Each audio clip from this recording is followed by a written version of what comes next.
They are not bringing back slavery with whips and plantations. They are bringing it back through paperwork, policy, executive orders, and silence. This isn't new. This is a recycled playbook, and it's already been written in blood. I once heard a Jewish woman tell the story of the night of broken glass, Kristallnacht. That was the moment when Nazis went out and shattered the windows of Jewish homes, schools, and businesses. Synagogues were set on fire. People were attacked in the street. And no one came to help. That was a turning point. Because when the Nazis saw that no one intervened, no neighbors, no allies, no other governments, they knew they could take it further. That was the green light for the Holocaust. What started with broken glass ended in genocide. That same pattern is being used right here, right now. They tested it on immigrants, people with foreign names, people of color who could be quietly disappeared from schools, homes, hospitals, airports, people dragged from their lives and deported to countries they didn't even come from. No trials, no oversight, no justice, just unchecked power. And when no one came to stop it, they knew they could push further. Because the real target was never them. It was always us. Black people. Immigrants were the test subjects, the dress rehearsal. But the main act was always about revoking our rights, our citizenship, our existence. Birthright citizenship is next on the chopping block. And understand, the 14th Amendment wasn't created to serve immigrants. It was created to correct the crime of slavery, to finally recognize us, the descendants of the enslaved, as citizens, as humans. To undo that amendment is to undo Black humanity. To erase us without having to say it outright. Because once you are not considered legal, they can lock you up, strip you down, put you to work, and no one will question it. It'll all be by the book. But that book is being rewritten daily. That's how you bring back slavery without ever saying the word. Now they're talking about reputable farmers taking responsibility for their workers. Excuse me? That's not employment. That's ownership. That's rebranding plantations in plain sight. They're even building camps again, facilities with no clear purpose, no oversight, and no timeline for release. Ask yourself, why do you need camps for citizens? That is not about safety. This is about power. And while all this is happening, while constitutional rights are being shredded and democracy hangs on by a thread, here comes Elon Musk, finally saying there's a big evil bill being passed that's going to take from the citizens and give to the rich. Really?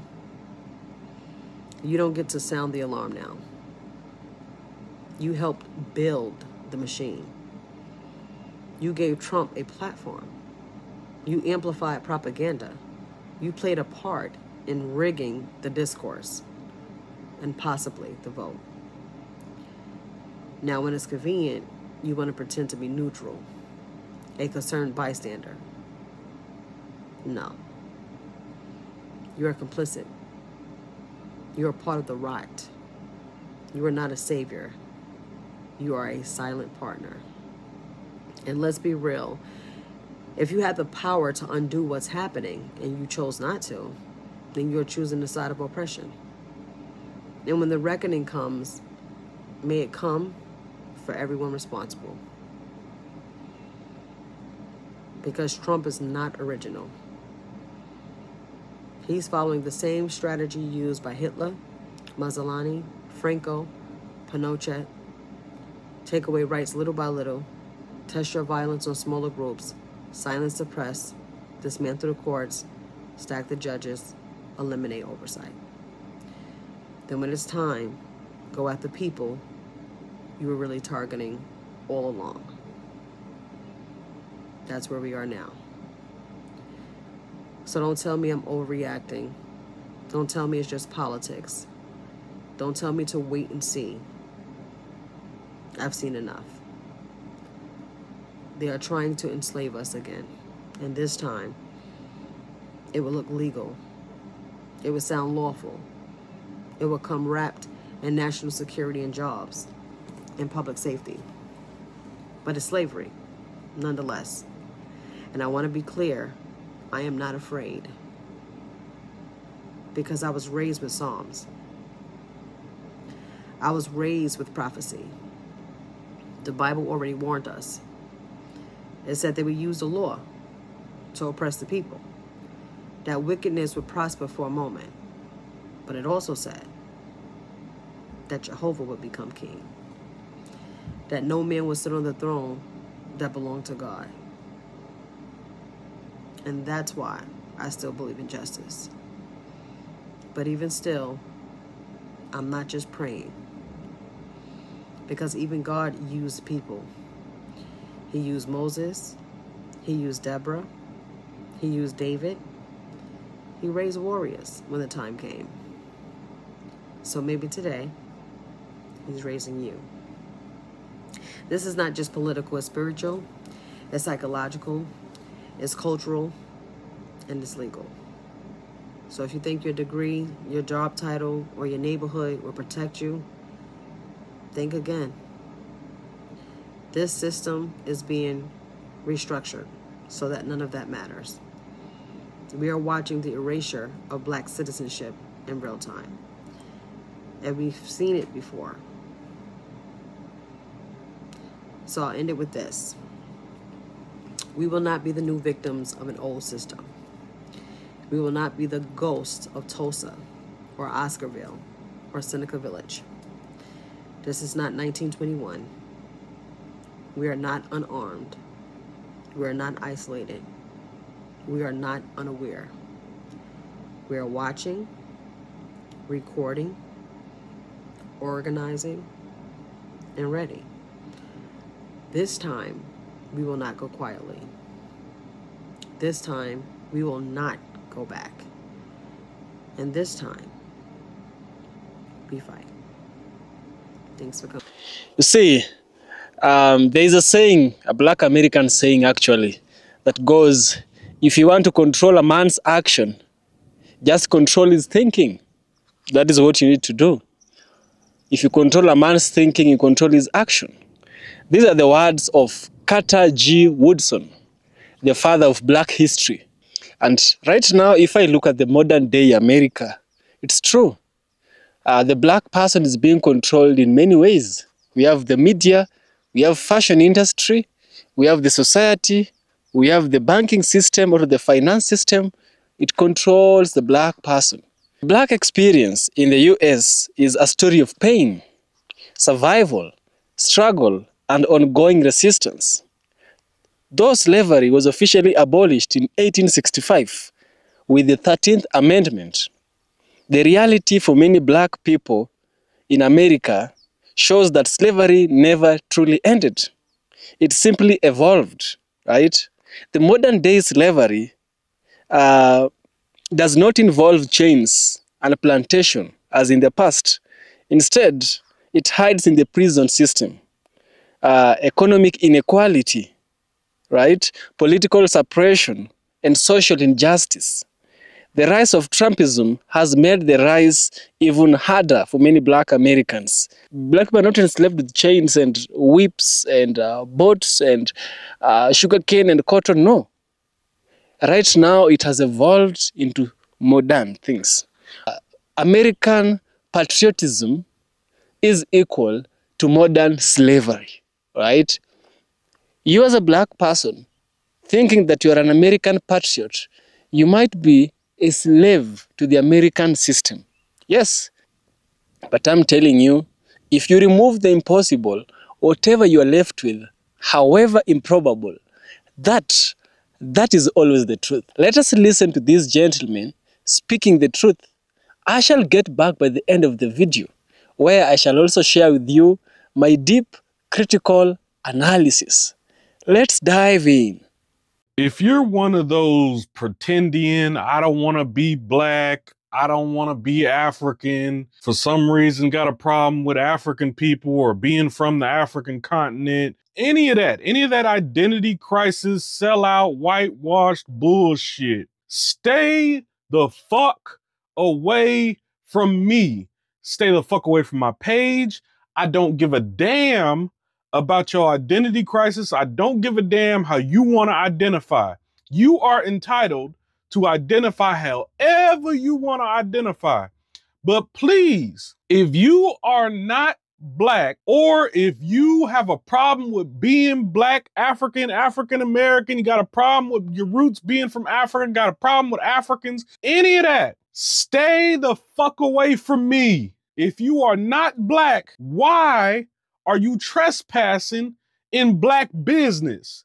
If you are not Black, don't want to identify as Black, you want to pretend to be a Native American, an Indian, why are you trespassing on Black issues? Mind your motherfucking business. You are doing the same thing to the actual Native Americans that white folks do to us. You too cowardly to deal with the issues in the community.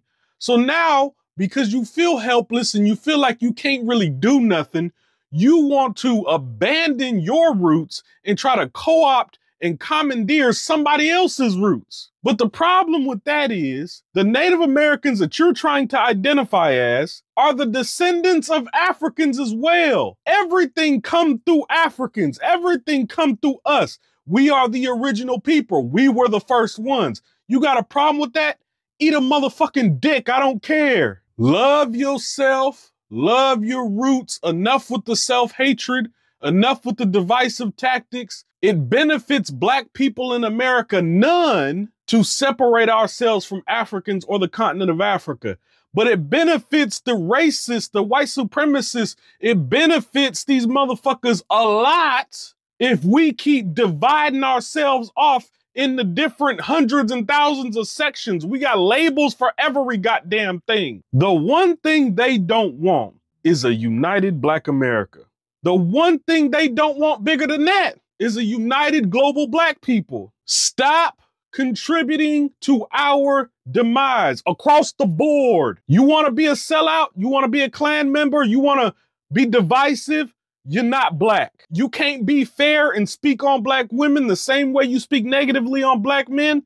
You're not Black. You can't speak on Black men negatively the way you speak on Black women. You're not Black. You can't uplift and encourage instead of destroy. You're not Black. You can't imagine yourself being positive to your brother or sister.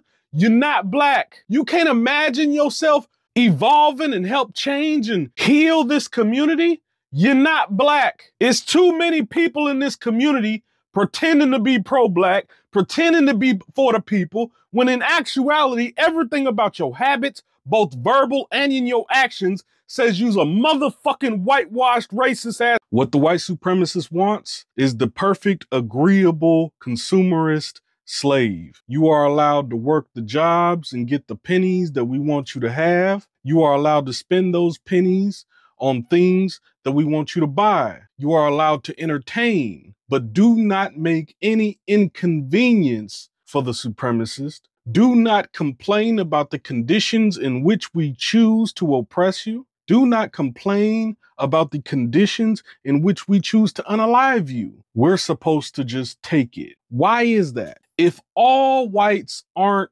racist, your actions say otherwise. Because it's funny how you all know, because you couldn't possibly be that slow, you all know what's going on, what has been going on, what has taken place, and what is taking place. You all know, because none of you want to be treated like us in this country. None of you want our experience in this country. I want every white person in this room who would be happy to be treated as this society in general treats our citizens, our Black citizens. If you, as a white person, would be happy to receive the same treatment that our Black citizens do in this society, please stand. You didn't understand the directions. If you white folks want to be treated the way Blacks are in this society, stand. Nobody's standing here. That says very plainly that you know what's happening. You know you don't want it for you. I want to know why you're so willing to accept it or to allow it to happen for others. Yet you will come into our spaces and you will say things like, we all aren't like that. That's some, not all. We all aren't like that. But yet you do nothing about the problematic ones. Yet you wonder why we close the door and lock it to all of you. Let's say here's 10,000 rattlesnakes coming to bite me. And in those 10,000, there was 1,000 that didn't mean no harm. And I knew there was a good 1,000 snakes out there, but they all look alike. Now, what should I do? Should I keep the door open and let the 10,000 in, hoping that the 1,000 will unite and save me and one bite will kill me? Or should I just be safe and shut the door? So we have white people say, I mean right. I have a black husband. Oh, my children are black. I love everybody. I really believe you. But I'm sorry, man, there's 10 more thousand behind you that don't feel that way. I'm just sorry, but what am I going to do?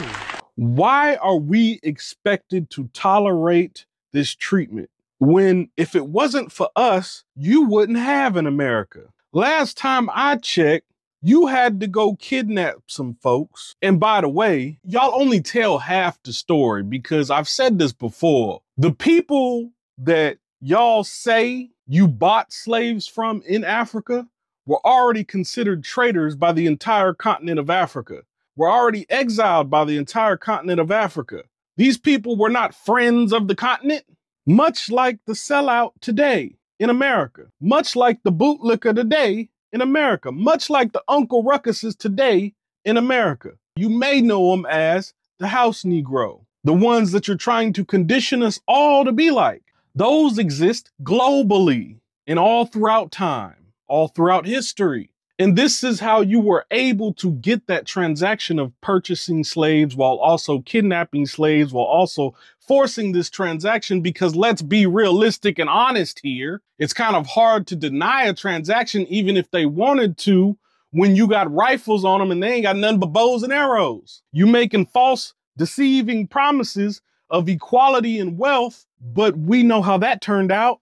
There is no more time. The time for unification is now. The time to understand a black woman is now. The time to understand a black man is now.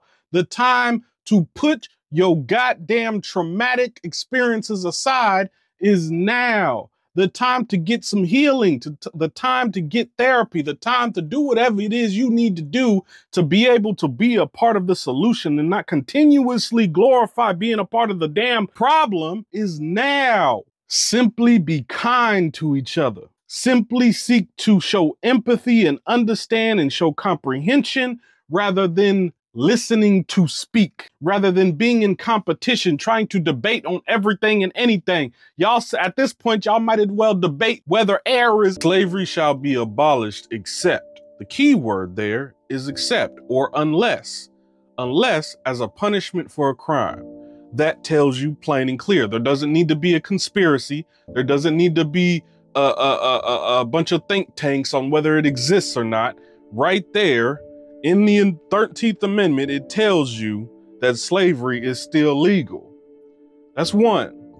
Two, empathy and understanding and accountability, responsibility, discipline are things that we are critically lacking in this community.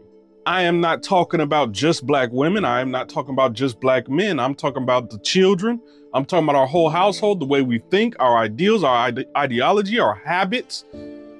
Everything needs to change, but we're not allowing ourselves to evolve because we've been conditioned into a state of habit, and it's the worst habits. For example, our spending problem. We complain about this country, that they don't care about us, but yet we're the biggest spenders in this country. Two, the way we treat our children. You all know since you was a toddler, you have been told your skin is ugly, you a criminal, your daddy this, your mama this, that, and the third. You done been hearing it since you was a toddler. So if you know how it feels to be a kid, why are we not sending our children out here in this world with an extra hug, with some extra confidence? We should be overhyping them up. When's the last time you told your child you loved them for real? When's the last time you told your child they was beautiful? When's the last time you broke it down and explained to rein them in? Hey, sometimes doing the right thing isn't popular. Sometimes doing the right thing doesn't get you thousands of likes and views. Sometimes doing the right thing means that you have to do the right thing for a long period of time before people realize that it's the right thing to do. I'm going to keep talking about a general strike again and again and again.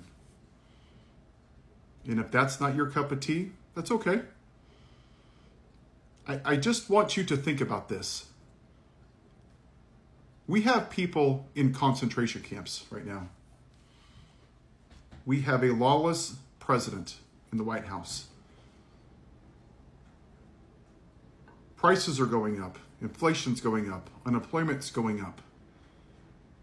Women have lost their rights. We have two political parties that don't care about us in any way, shape, or form.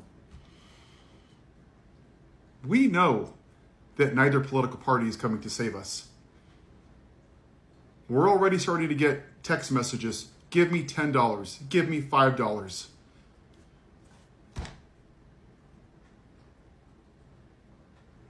You know, it's funny that as a society, we are addicted to outrage and entertainment. When I scroll through TikTok, I see these little, 20-something teeny boppers just dancing, literally just dancing, doing nothing over a silly song. 300,000-400,000 views. It's crazy. It's literally nothing but entertainment. But when we're approached with an actual serious situation, our brains shut off because we need instant gratification.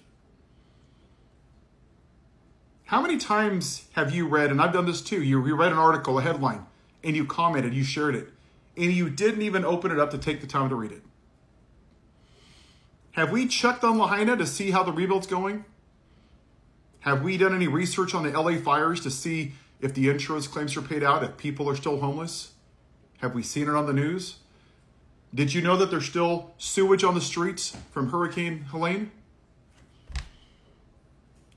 We are addicted to outrage in this country. And that's what we get on the news. We're all watching about the P. Diddy trial. Well, how does that help us? It doesn't, but it's entertainment. Now it's the Epstein files. Whoop-de-doo. Great. Release it. I don't care if my dad's on there. Lock him up. Who cares? Is that really what we want our Congress to be doing? We got 36.8 million people in poverty. We got 14 million kids that go to school hungry. We got women's rights that have been taken away. We have so much money in politics that this last election, both candidates raised around $2 billion. Think about that. They took $2 billion from the American people just to run for president. So allegedly, they can bring down the price of your eggs and make your life better. What are they focused on? The Epstein files, renaming the Gulf of Mexico, passing crypto bills, defunding the Department of Education, cutting off USAID. Tons of food is going to waste because of that. Children are going hungry to other countries because we just cut it off. That's where we are, people. Sometimes being a leader is saying what needs to be said when it's not popular. And that's what I'm going to do. And I'm going to keep doing it. Because we don't have leadership in this country. And sometimes people like myself just need to say what needs to be said like this. Now, we have two options, okay? We can complain, we can doom scroll, we can go to our favorite news station and complain and moan and repost it. It's bad. The house is on fire, okay? Fascism is here. We have concentrated. It's bad. We know it. What we don't need to do is spend 20 hours a day looking at it. Option B, you can do something about it. Actually do something about it. and focus and slow down and go on a general strike and fix it. You have another solution? Let me hear it. There isn't one. You get 3.5% of people to commit to a strike. You stop working, you stop paying taxes. You demand women's rights. You demand safe gun reform. You demand that dark money being taken out of politics. No more AIPAC. You reverse Citizens United. You reinstate the Fairness Doctrine so we don't have 28 hours of indoctrination on the news on both sides. Put term limits so we don't have 8,000-year-old Nancy Pelosi and 8 million-year-old Mitch McConnell in there. What are you afraid of? You want to keep playing this game back and forth, red team, blue team, red team, blue team? Minimum wage's been $7.25 since 2009. These people are making $170,000 a year. So what do you want to do? It's your choice, people. You can doom scroll. Go ahead. But I want you to look back in 20 years and tell your grandkids what you did. Or if you just doom scrolled. Or did you actually do something like a general strike? Now, I can't promise you that's going to work. But I'll tell you what. I'm going to do it fighting. I'm going to do everything I can to fight for you, to fight for my family, your family, and everybody else in this country. The petition's in my bio, friends. You want to do it? Then do it. You want to help? Join our Discord, which is also in my bio. But I'm going to say this. If you're just going to scroll by, I don't want you just to click and like and comment. I want you to actively participate in what we're doing. We have a name, we have a brand, we need help with social media, we need a website. Do something. Silence is complicity, my friends. If you sit by while fascism comes in, don't blame the officials that you put in place because you knew they weren't going to do it. You have the power to stop this. The choice is yours. You can doom scroll and be outraged and say, I can't do anything. Or you can actually do something and invoke actual change, systemic change, because both parties are playing under the confines of this system that's oppressing us and screwing us all. And they're taking our money and we're just saying, oh, let's just move the needle a little left and a little right. The choice is yours, America. What's it going to be? Now, everything that the gentleman said is very true. It is true that slavery has not ended. Slavery has just evolved into something new. And it takes a discerned mind. It takes a wise person to understand how it has evolved and its modern day mechanism, right? Your 9-to-5 job, that might be the new slavery. You being a teacher, as I am a teacher, that might be the new slavery. You see, that which you think is not, perhaps that is, right? And so, I personally believe that we need to dive into this history of why I think patriotism and why slavery has not ended and what you should look out for as a Black American. To understand the Black experience today, we must look back at history.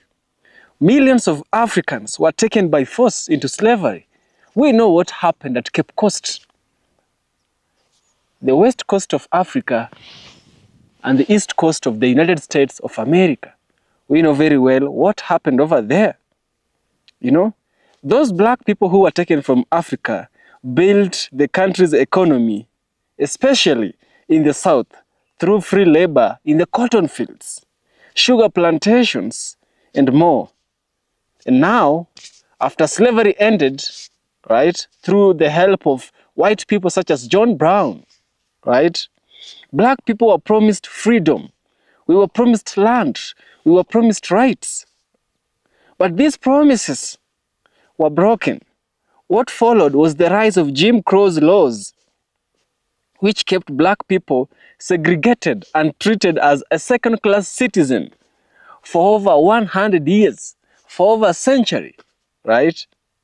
Even when these laws were removed during the civil rights movements in the 1960s, the damage had already been borne and done. Black communities were poor, uneducated, and often excluded from America's wealth and opportunities. That history of exclusion still affects Black Americans up to date. You see, I told you that slavery has evolved, right? We have the prison system also. You see, I once watched a documentary. Maybe I read an article that the highest number of inmates in terms of race is black. Black people are the highest population in prisons, and the black males in particular. This is very saddening. You see, one of the clearest forms of modern-day slavery in the USA prison system was established, right? The 13th Amendment banned slavery except as a punishment for a crime. This created a loophole that allowed the government to arrest black people, often unfairly, right?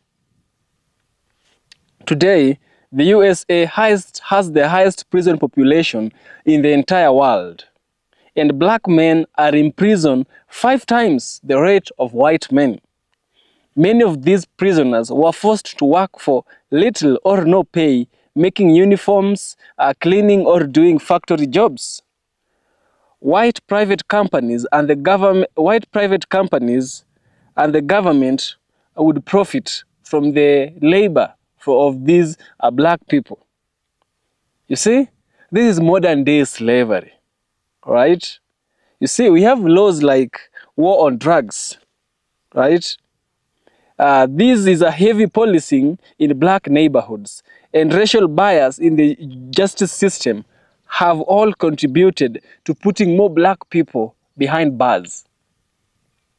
Economic chains and systemic poverty. Modern slavery is also economic. Many black Americans live in poor neighborhoods with underfunded schools, few job opportunities, and poor health care. Generations of racism have kept wealth away from black communities. A white family today, on average, has nearly 10 times the wealth of a black individual. On average, that is. Even when black people worked hard and get educated, they often face racism in the workplace, lower pay, or fewer chances of promotions. This creates a system where black people are always trying to catch up in a race that has been rigged from the start. We can't win. We really can't win in this. When people live in poverty, they are more likely to work low-paying jobs, live in dangerous areas, and struggle with mental and physical health, all of which are modern forms of slavery, right? And now let's not even think about Trump. Trump has worsened what was already worse. He has 10 times worsened what was already worse. You see, the rise of Donald Trump and his political movement, which I call Trumpism, has added more pain for the black experience in America. Trumpism is built on fear, nationalism, and anger towards immigrants, people of color, and social change. Under Donald Trump today, white supremacist groups become more active and confident. Hate crimes increase. Police violence was defended. Black protest movements like the Black Lives Matter were attacked. Many Trump supporters believe that talking about racism is un-American, is a taboo, which is wrong, you know. They say slavery happened long ago and that black people should just move on. But ignoring racism does not make it disappear. It has always been, and will always be if we don't take care. In fact, it gives it more power when you deny the existence of it. Trumpism has allowed racism to come back into the open, hiding behind patriotism, law, and order. You see? But the fight still continues. The fight still continues. Be encouraged, black people. Just be so much encouraged. Despite all this, black Americans continue to resist, from the marches of Martin Luther King Jr. to the kneeling of Colin Kaepernick. The fight for justice is still alive. Black artists, writers, and thinkers are using their voices to explore the truth. Young people are organizing protest, voting, and creating change. Movements like Black Lives Matter have helped open the eyes of the world to police brutality and systemic racism. People across races are now joining the fight for a better, fairer America. But real change takes time, and the road ahead is long, right?